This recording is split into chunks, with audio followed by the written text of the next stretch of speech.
Assalamualaikum warahmatullahi wabarakatuh. Waalaikumsalam warahmatullahi wabarakatuh.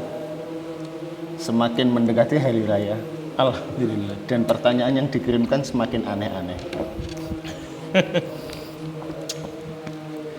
Ya, seperti ini. Sebagai permulaan kita memberitahu mungkin ada yang belum tahu. Kita biasanya gayeng itu memang seperti itu. Jadi kita bikin materi sedikit tentang tema sesuatu, tema apa, dan nanti ada pertanyaan secara bebas. umum Ada pengen tanya apa nanti tentang materi atau di luar materi. Ini pertanyaan untuk pembuka yang lucu dulu. biar gayeng. Ada pertanyaan gini. Gayeng. Tanglet, Gus. Nggih. Hukum memakai pesugihan biar kaya. Dan setelah kaya nanti tobat, apakah diperbolehkan? Makai dulu, habis itu biar kaya, habis kaya taubat. Dan selama sudah tahu kalau itu enggak boleh, ya enggak boleh sudah dari awal. Enak aja. Iya. Jelas enggak boleh. Iya, memang kadang orang kan gitu. Bertanya yang Jadi ya apa ya, mungkin memang sebagian orang ada pikiran seperti itu karena kepingin jalan cepat aja. Iya. Tapi ya enggak, kurang baik lah, kurang baik. Selama Iya. tahu kalau itu enggak boleh ya jangan. iya. Gini, apa yang masalah Lailatul Qadar juga ada yang tanya. Lek, aku takok. Bahasa Jawa ini. Nek kita menjalankan ibadah dan ibadah itu tidak ikhlas kita lakukan, tapi menempati Lailatul Qadar, apakah ibadah itu tetap dinilai dengan ibadah? Ibadah 1000 bulan. Ada ibadah dilakukan dengan nggak ikhlas, mungkin dengan kepingin apa atau pengen dinilai orang atau yang lainnya. Tapi bertepatan di Lailatul Qadar, apakah tetap dinilai sebagai ibadah?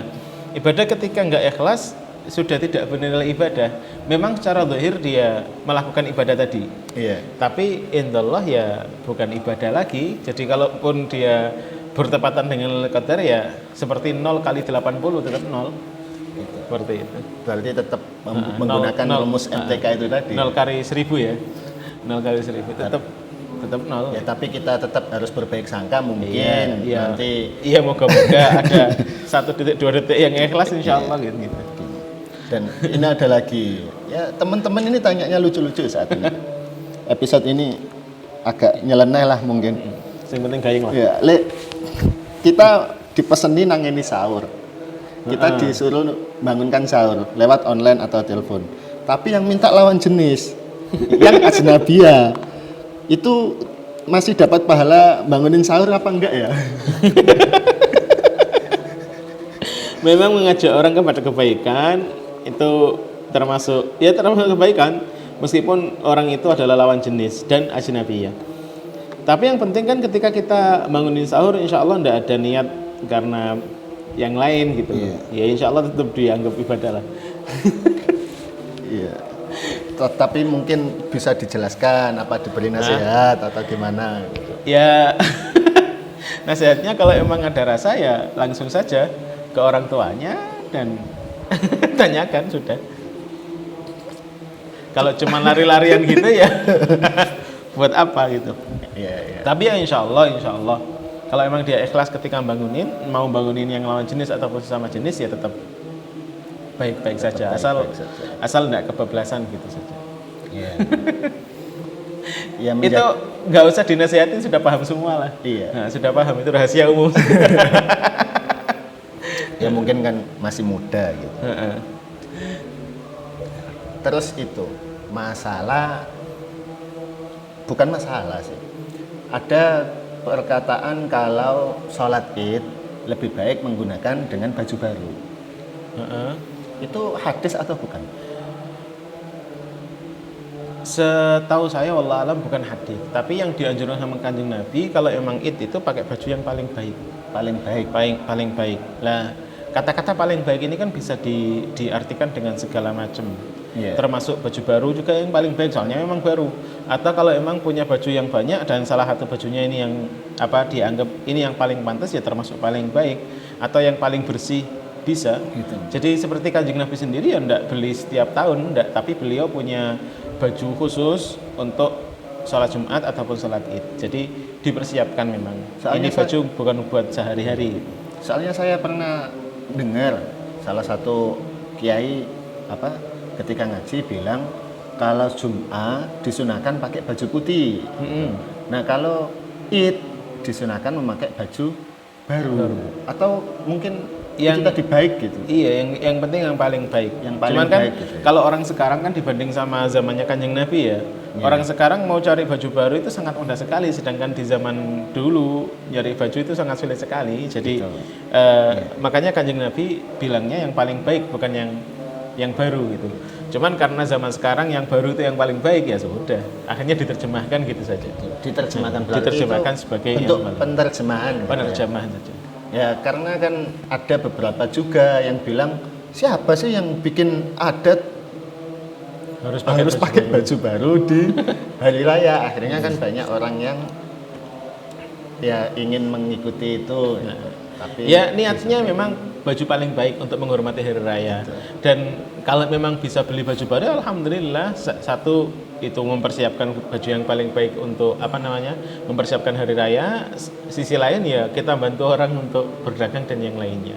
Tapi kalaupun saat itu kita tidak punya duit semisal, ya sudah, Bismillah pakai baju yang paling rapi, dipersiapkan 2 hari 3 hari sebelumnya, disetrika yang ya sudah gitu saja cukup. Oke. Termasuk sunnah sudah. Ya. Yang ini ada pertanyaan dari orang medis. Ngapunten Gus, apa hukumnya suntik vaksin saat berpuasa? Jawabannya ya tadi siang saya sudah suntik vaksin alhamdulillah.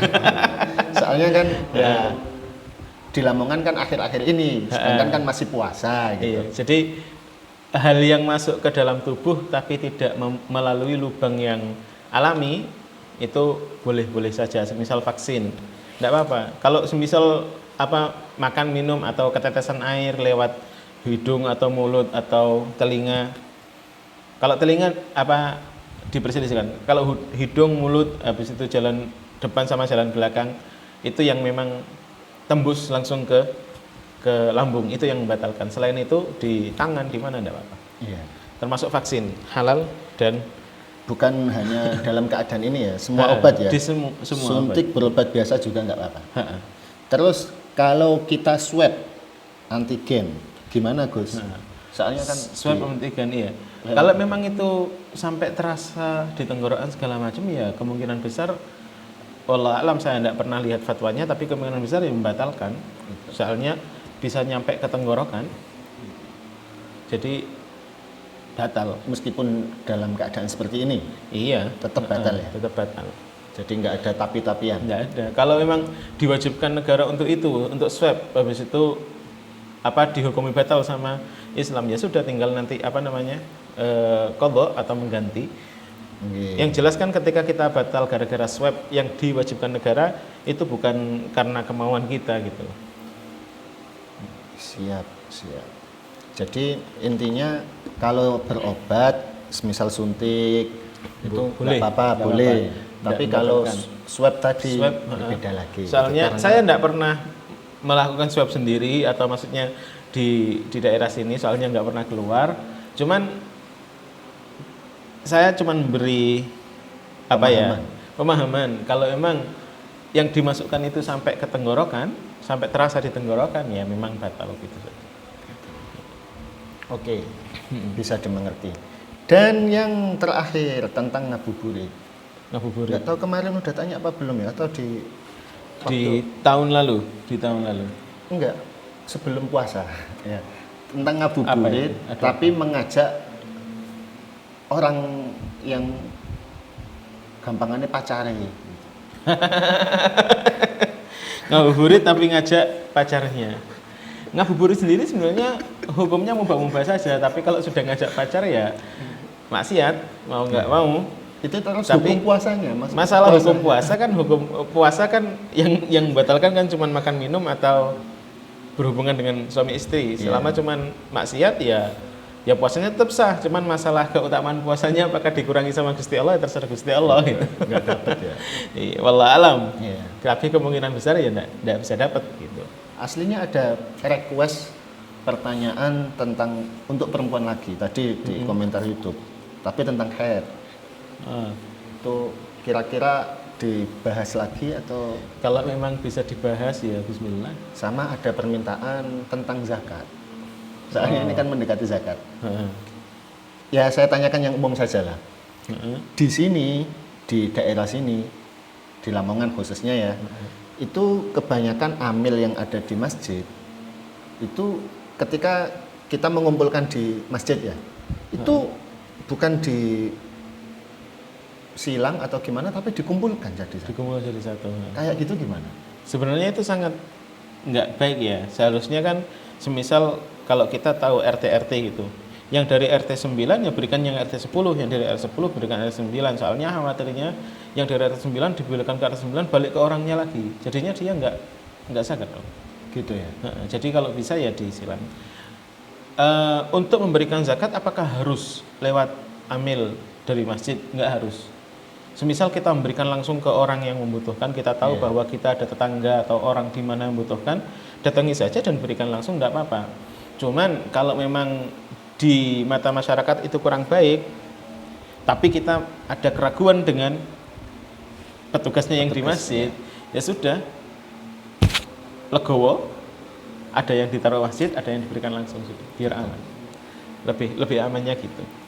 Dan yang lagi viral itu ada orang jualan mut nabawi. Sebenarnya harus ikut mut nabawi atau semisal kita tahu ukurannya segitu, kita pakai ukuran umumnya. Yang penting gimana? ukurannya, bukan masalah Pakai mutnya bentuk satu mutnya, sok. enggak. Semisal mutnya bentuknya seperti itu, biasanya lebih ke segitiga gitu. Iya. Bawahnya lebih lebar, atasnya lebih kecil. Habis itu kita masukin plastik. Dan isinya sama, ya sudah sama. Yang penting kan isinya sama. Tapi sudah, selesai. praktek saat dahulu kala itu, Ya memang pakai ukuran itu, soalnya lebih memudahkan. dan itu di bawah satu sok atau apa maksudnya ngasihkannya Memang pas. langsung satu sok atau gimana? Memang kalau ngasihkannya wallah alam, Wallah cuman alam. itu ukuran mut itu emang sudah ukurannya memang segitu, satu mut emang segitu. Nggak tahu ya kalau yang di Indonesia saya nggak pernah lihat, cuman kalau di Saudi sana memang ada jualan. Ini ukuran satu mut, ini ukuran berapa, ini ukuran berapa, dan itu sudah semua orang sudah paham. Oke. Seperti itu. Iya. Terima kasih. Alhamdulillah, insyaallah, insyaallah. Alhamdulillah. Insya Allah untuk pembahasan yang zakat kita kumpulkan dulu pertanyaannya. Soalnya ada beberapa pertanyaan-pertanyaan yang sering sekali masuk dan itu kayaknya perlu Dijawab. dijawab. Insyaallah. Gitu ya. Jadi Insya Allah. untuk kali ini insya Allah cukup dengan guyon-guyon ringan tadi, dengan Alhamdulillah. permintaan pertanyaan yang agak nyeleneh-nyeleneh untuk pembenaran. Ya, insya Allah dengan tayangan ini nanti juga bisa membuka hati dan pikiran kita. Insya Allah. Insya Allah.